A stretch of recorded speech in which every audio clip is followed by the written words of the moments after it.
Al-aslu fil asya. Sekarang kita akan membahas al-aslu fil asya. Jadi pada dasarnya hukum itu wajib atau tidak. Misalkan nih kita mendang sholat itu wajib atau tidak. Jadi kita akan membahas tentang asal dari hukum asal dari sesuatu itu bagaimana. Al-aslu fil asya. Ikhtalafal ulama'u fil asli fil asya ba'da wurudi syara'.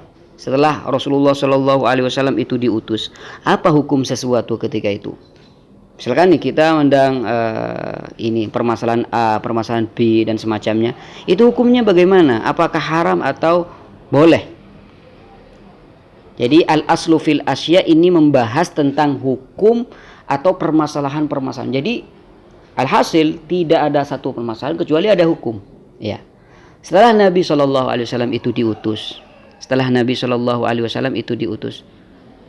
Hukum atau permasalahan-permasalahan yang ada, apa hukumnya? Ya, ini kitab usul fikih. Kitab Al-Khulasah fi Usul Fikih. Jadi bagaimana hukumnya? Faminhum mangqal. Sebagian mereka, ada sebagian ulama mengatakan al-aslu fil asya al-hadar wa tahrim. Asal hukum dari sesuatu semuanya itu haram. Illa ma abahathu syariah, kecuali yang diperbolehkan oleh syariat. Jadi ketika Nabi Shallallahu Alaihi Wasallam diutus, maka semua permasalahan itu hukumnya haram kecuali permasalahan yang diperbolehkan oleh syariat. Ini pendapat yang pertama. Sehingga di sini dikatakan fa illam yujad fi syar'i ma yadullu 'ala al-ibahah. Apabila dalam syariat tidak ditemukan dalil yang menunjukkan akan bolehnya, fa innahu yatamassaku bil asli wa huwa al-hadar wa yakunu harama. Misalkan kita dalam syariat tidak menemukan dalil yang menunjukkan akan ibahah, akan bolehnya, fa innahu, maka permasalahan tersebut itu dirujukkan pada hukum asal. Apa hukum asalnya? Wa huwa al-hadar, yaitu hukum haram, wa yakunu harama, dan hukumnya akan menjadi haram. Jadi ini merupakan pendapat yang pertama. Pendapat yang kedua yang mengatakan apa hukum dari permasalahan setelah diutusnya Nabi Shallallahu Alaihi Wasallam. Wa minhum man qala, ada sebagian ulama yang mengatakan al-aslu fil asya al-ibahah. Hukum dasar semua permasalahan itu mubah. Jadi ketika Nabi Shallallahu Alaihi Wasallam itu diutus, semua permasalahan itu hukumnya boleh. Wala yusaru ilal man'i wat tahrim illa bidalilin minasyar'. Dan kita tidak memalingkan permasalahan tersebut dicegah atau diharamkan kecuali memang sudah ada dalil dari syariat Nabi Shallallahu Alaihi Wasallam. Tapi pendapat yang ketiga ini yang lebih afdal.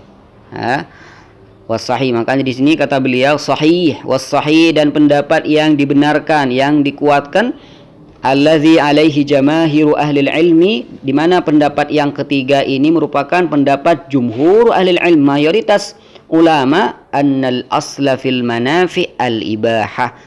Kalau misalkan permasalahan itu positif, ya, maka hukumnya itu boleh. Tapi kalau permasalahannya itu negatif, madar, membahayakan, maka hukumnya adalah haram. Jadi misalkan diutus Nabi Shallallahu Alaihi Wasallam, hukum makan kambing misalkan, hukumnya bagaimana? Hukum makan kambing, berarti ini kan manfaat. Hukum makan kambing, nah, nggak bahaya sama sekali, maka diperbolehkan. Diutusnya Nabi Shallallahu Alaihi Wasallam, bagaimana hukum makan bangkai? Ini bahaya, ya, berarti hukum asalnya adalah haram, seperti itu. Wal muradu bil manafi, apa yang dimaksud manfaat? Wal muradu bil manafi, yang dimaksud dengan manafi al asya'un nafi'ah lil insan, adalah sesuatu yang bermanfaat pada manusia. Wal muradu bil madar, yang dimaksud dengan hal yang membahayakan, al asya' allati tadurru bil insan, permasalahan-permasalahan atau sesuatu yang membahayakan pada orang lain. Wa qala Allah Ta'ala khalaqalakum ma fil ardi jami'an wallahu yamtannu ala ibadihi illa bima fihi manfaatun lahum. Dan Allah Subhanahu wa taala akan memberikan pada hamba-hambanya dan tidak memberikan kecuali apa yang manfaat pada mereka. Wa qala ta'ala uhilla lakumut thayyibat. Ini dasarnya ya. Kenapa yang permasalahan-permasalahan yang tidak bahaya, yang bermanfaat bahkan atau bahkan yang baik, yang bagus itu dihalalkan berdasar firman Allah Subhanahu wa taala, uhilla lakumut thayyibat. Perkara-perkara yang thayyib, yang baik, yang bagus itu dihalalkan bagi kalian. Wa qala ta'ala wa yuhillu lahumut thayyibati. Allah menghalalkan bagi kalian yang baik-baik, wa yuharrimu alaihimul khaba'is. Dan Allah mengharamkan bagi kalian al-khaba'is, hal-hal yang buruk. Wa qala sallallahu alaihi wasallam la darar wa la dirar.